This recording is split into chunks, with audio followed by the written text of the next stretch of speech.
Okay, here we are on Saturday morning, and we're going to try something new. I do not do this on, on camera because 9 times out of 10 it is going to mess up. But I'm afraid if I don't film you while I'm doing it, it's going to be a success, and then I won't have shown you.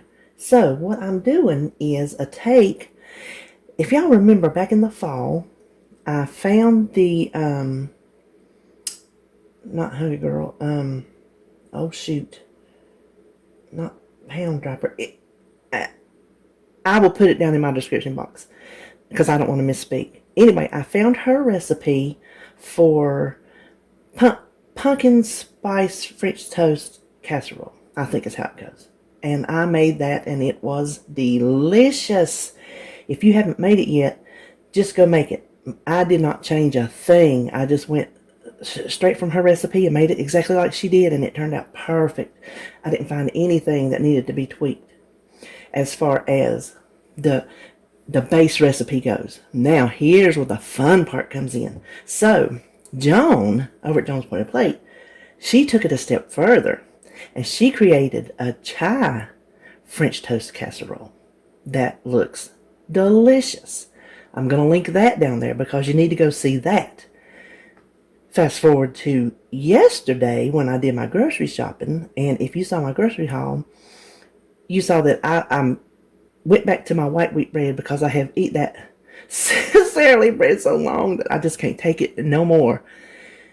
Well, I had half a loaf over there, and I told my husband, I said, well, I'm going to make some French toast, something out of it to keep from wasting it, right?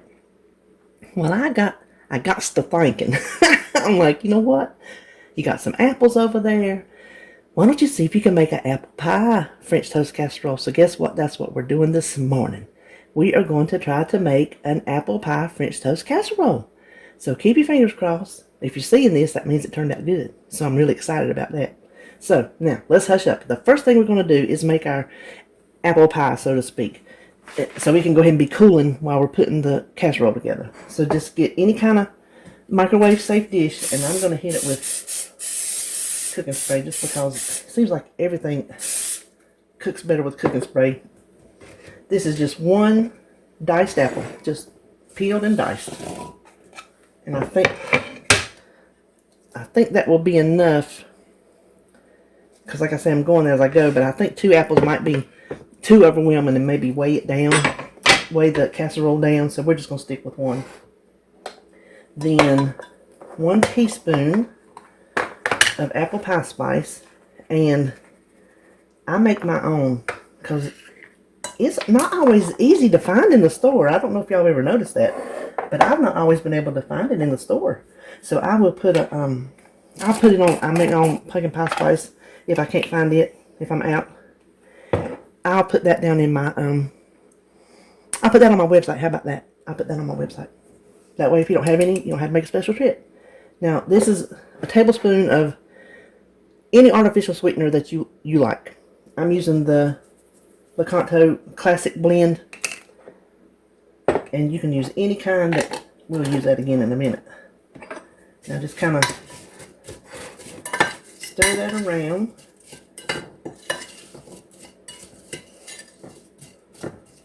Then I have 3 tablespoons of water, and if I was cooking something like on the stove or whatever, I'd probably go equal amounts of cornstarch. But this is just a tad little bit of apples, and we still want some juice to it. If it's a little bit juicier than I think it's going to work, we can always thicken it up later. And just dump that in on there, and we're just going to pop this in the microwave and stir it right quick.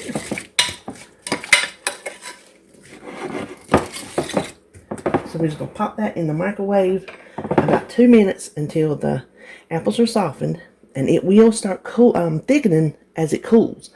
So while that is microwaving, I'm going to scooch all this over and bring over the casserole ingredients. Alright, now here is our apples. They have been cooling a few minutes. So they thicken up pretty quick. Just put it that way. I can't remember how long it took. But you see, I cooked these 3 minutes because 2 minutes, they just weren't soft enough what I thought should be in this casserole. So you cook them to the degree of softness that you like. Now I have decided, instead of putting these on right away, I don't want them to take a chance of sinking to the bottom. So we're going to put them on right before we bake it. But I wanted to show you that's what they look like. They're sitting over there cool and doing their thing, hanging out while we're putting this together. Now, you can see a little bit off of camera, I already have cubed my bread in the interest of time and possibly boredom. So, this is what I used. And this will make the points. If you use any of these breads that are 2 points for 2 slices, this is that Sara Lee Delightful 45 calorie. The points come out because I didn't change anything that adds points. So it makes 6 servings. The green is 6 points. The blue and the purple, 3 points. Y'all can't beat that. Now, I don't know what it would change if you use, say, like, you know, regular other bread. Obviously, you run that through your recipe builder.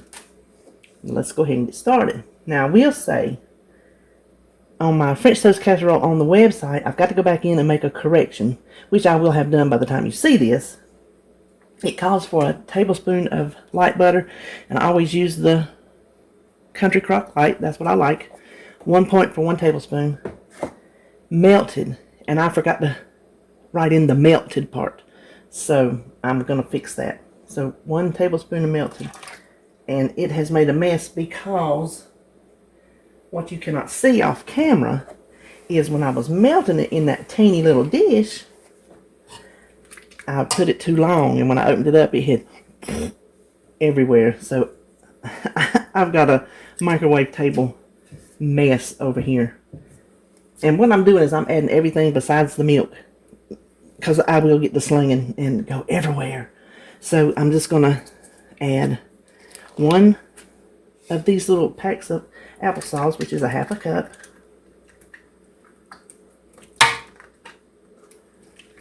I'm using my little quiet whisk, the one I told you broke, but it's still functioning. If another one falls off, I'm going to have to buy me a new one because I really like this. First of all, it doesn't scratch up the inside of your bowls, and you'll have to hear that incessant clanking. Y'all don't know me about sounds. I have a serious, I mean, I laugh about it, but I have a serious problem with sounds. And there's an actual word that describes, it's an affliction. I'm just going to tell you, it's an affliction. I have so much wrong with me. Y'all don't even know I am a walking disaster area in every sense of the word. But sounds, I'm just going to leave it at that. Sounds. Now, I said we would use the Lecanto Classic sweetener, which you still can. I'm using the brown sugar substitute. I plugged it in before I come on here just to make sure, because some of you cannot find this or order it, or don't want to order it, or don't want to eat it. But, you know, it is what it is. If you use real brown sugar, it bumps it a point. And, you know, I'm not points insane, so when things bump a point, a lot of times I don't care, but for this, I didn't want to give up an extra point. So you use your judgment of whatever kind of sweetener you feel like you want to use. Then this is just regular old sugar-free pancake syrup, and this is 0 points worth. I found out that all sugar-free syrups are not created equally when I had bought some with my groceries one time. And I was just using it, and I don't even know why I decided to scan it. 'Cause I have I should really be more careful than I am. But well, there again, we shall say twice in one video, it is what it is. So some of them scan a point for 1/4 cup. Not sure if it'd make a difference, but 4 points worth of brown sugar did. So I don't know where that threshold of weight what your rounding is. It could be 1 point and then it rounded up. So you check your ingredients. Then we're going to do the apple pie spice again. 2 teaspoons of that.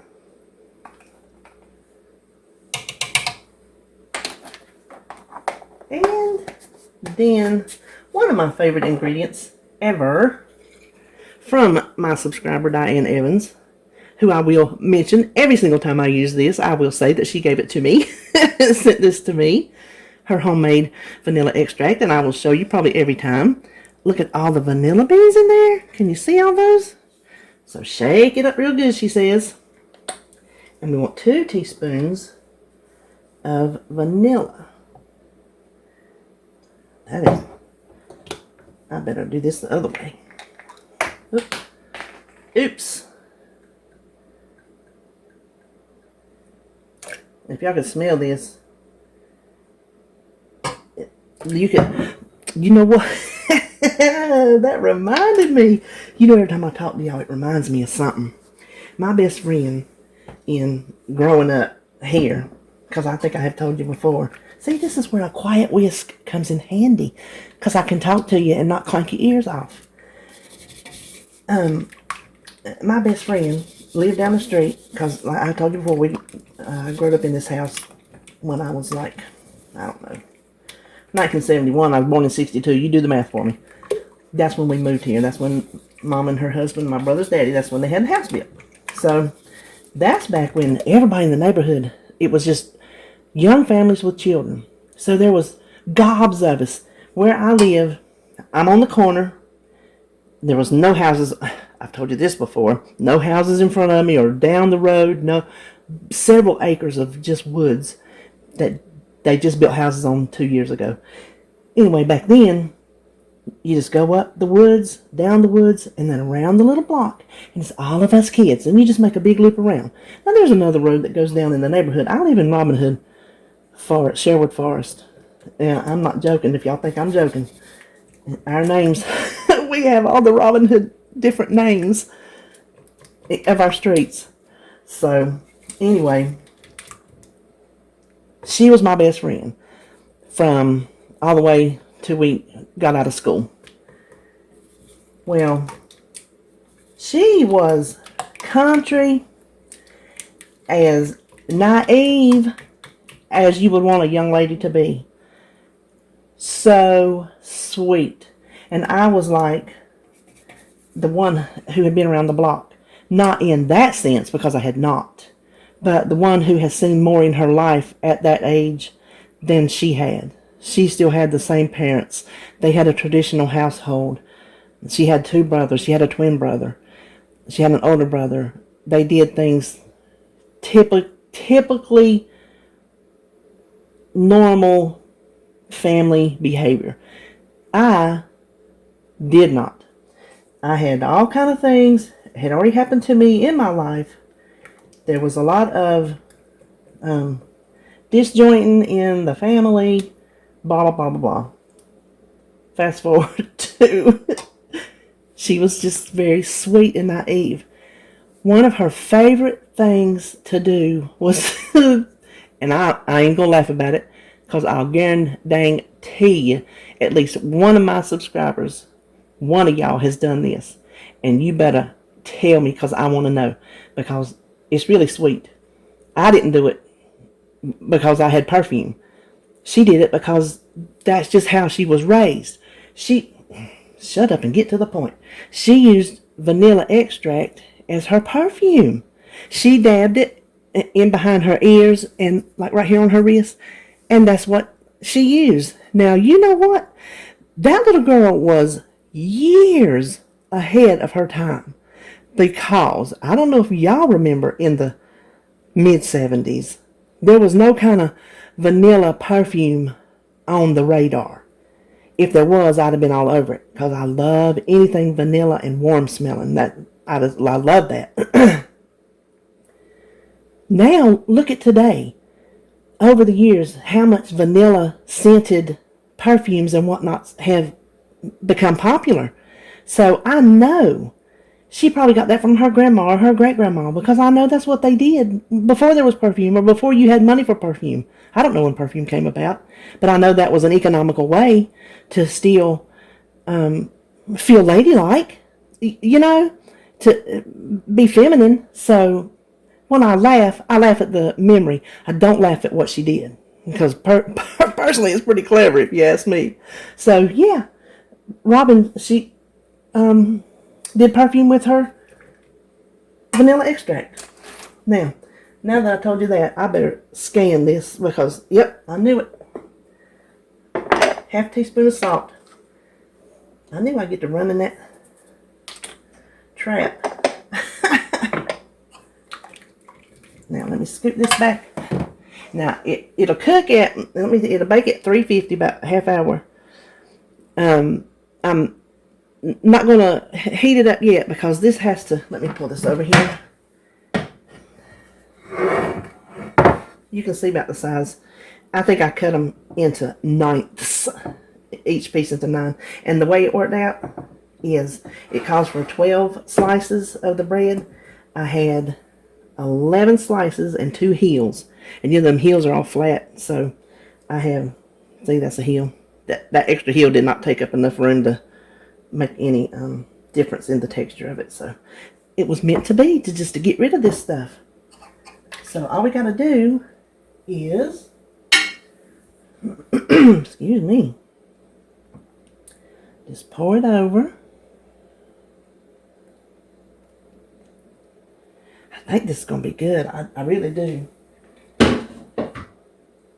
Now use your little thing, and you know what I'll tell you. Get everybody in the pool. Everybody in the pool this morning. We're going to cover this in foil and stick it in the refrigerator for a half hour or overnight. It says you can do it overnight. So if you want to have this maybe for a Sunday brunch or a holiday get together, a birthday, all kind of things where you could use a French toast casserole. Perfect. Just pop it in there. I don't have enough space in my refrigerator to take up real estate for overnight. I wish, and this is a goal of mine. My husband has a big old garage in the back. I call it the Garage Mahal because it's as big as a house, and I'm not joking. When we redid this house and he graded down that yard and he wanted a garage, he built it first so we'd have somewhere to put our furniture and whatnot while we gutted the house. So everything we owned we put in the building, and then we went and rented an apartment because, I mean, we gutted it down to the bare studs. I've told y'all that. Anyway,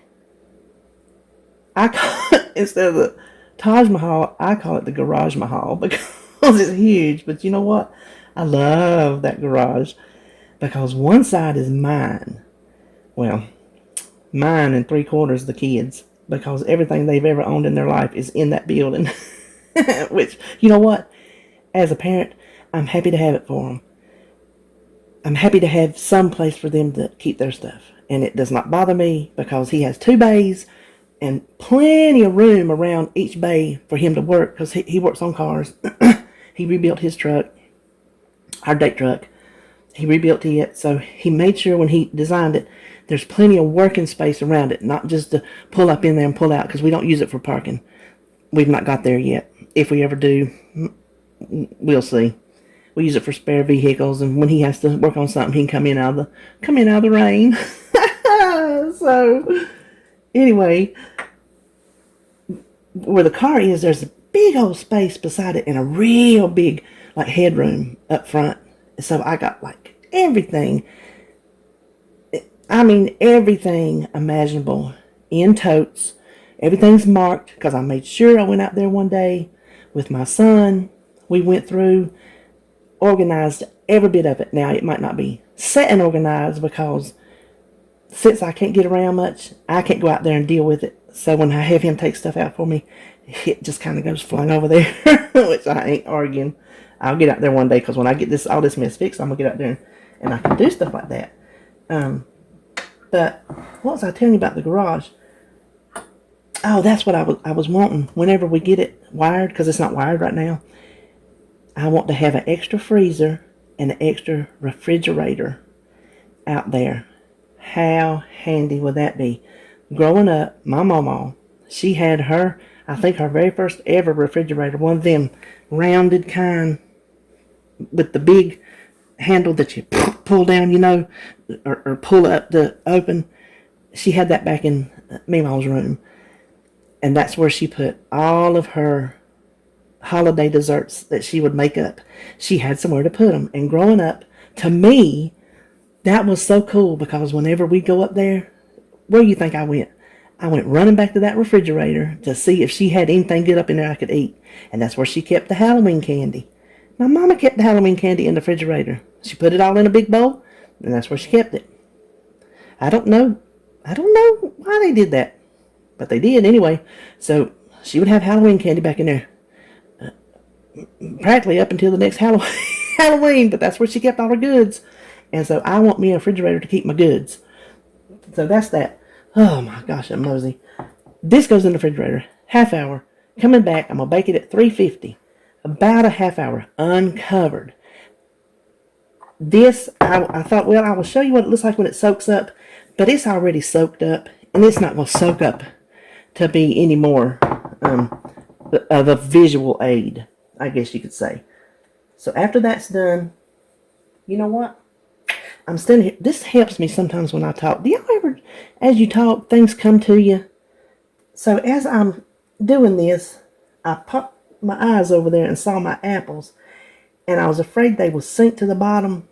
But you see how dense this is? That's not going to sink. So let's just go ahead and add our apples. Now, possibly, when I start putting these on, I'm going to kind of gauge if I need an extra apple. If I do, I'm going to put y'all on hold and make one.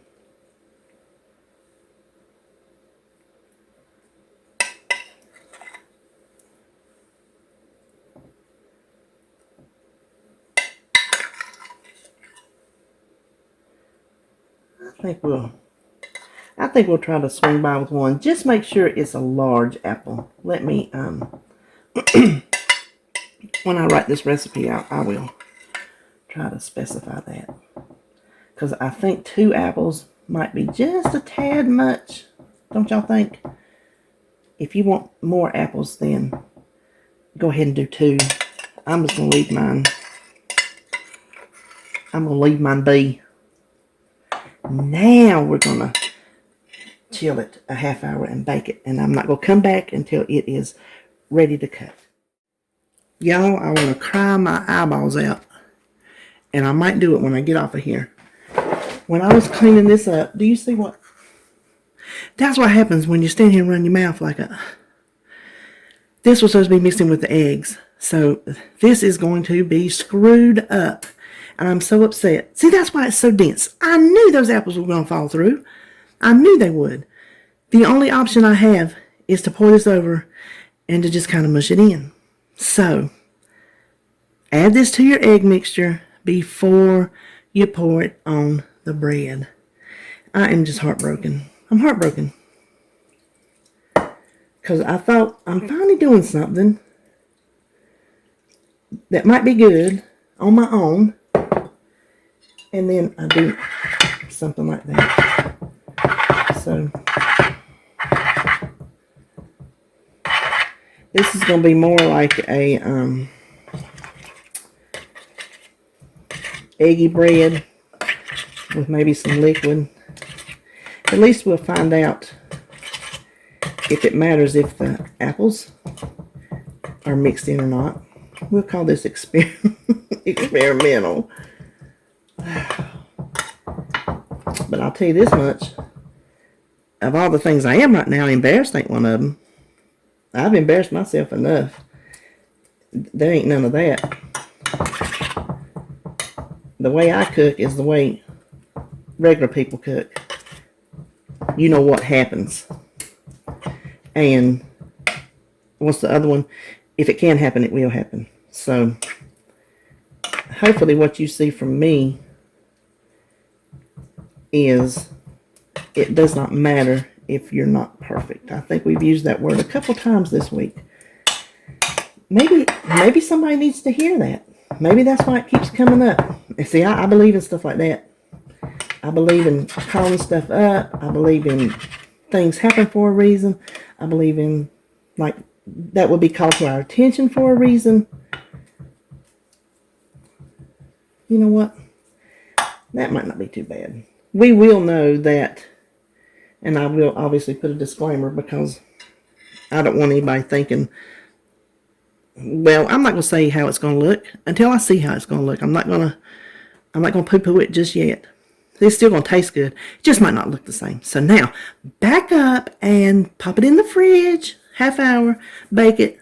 Then I'll be back. I'm not coming back again. Because if there's something wrong with it, well, y'all wouldn't be seeing this anyway.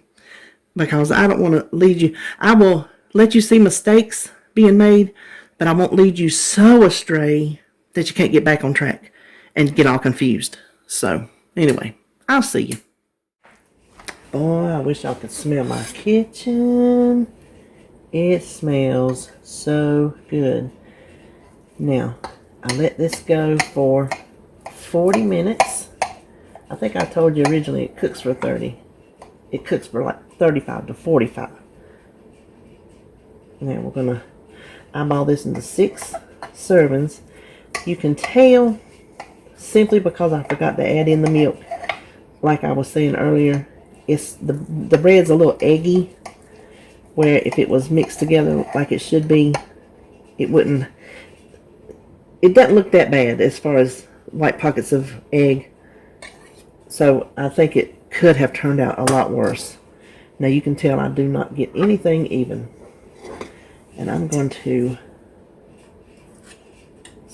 hope that it didn't affect it to the point to where I can't scoop it out. Keep in mind, let me tell you, be sure to understand this is not how it would typically turn out. Because I made the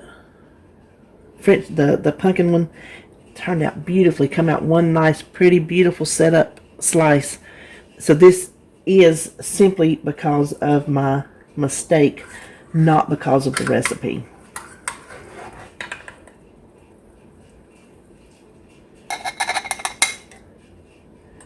Yeah, it is definitely soggier than it will be. Just trust me. Don't go by what you see here, because y'all saw that I made that mistake. So that was on me. Now let me slide that back. I want to add a little bit of syrup. So this piece here, I'm probably off camera doing this, but I'll hold it up. On blue, because that's what I'm doing, blue. This piece here is only 3 points with the... Oh, I don't need that much syrup. Who am I kidding? Who am I kidding? And I said it takes it up a point if you use the brown sugar in the casserole, and it does. And when I went back and pulled up my recipe, when I made it before, I think I did use brown sugar because I was like, huh, what's the point? Who cares? Well, this time I cared. So there you go. That proves I don't get tore up about points. Last time I took it, this time I didn't want to take it. So now here, even though it fell apart, it still looks delicious, doesn't it? I'm going to try to find a piece with an apple in it, because I'm going to taste this before I get off of here to let you know if my experiment worked.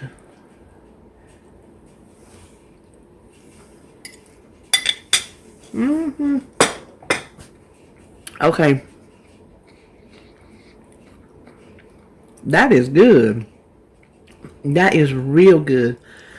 I am pleasantly surprised at how well that turned out. So, you follow the directions, and it's going to work out beautifully. I'll definitely be making this again.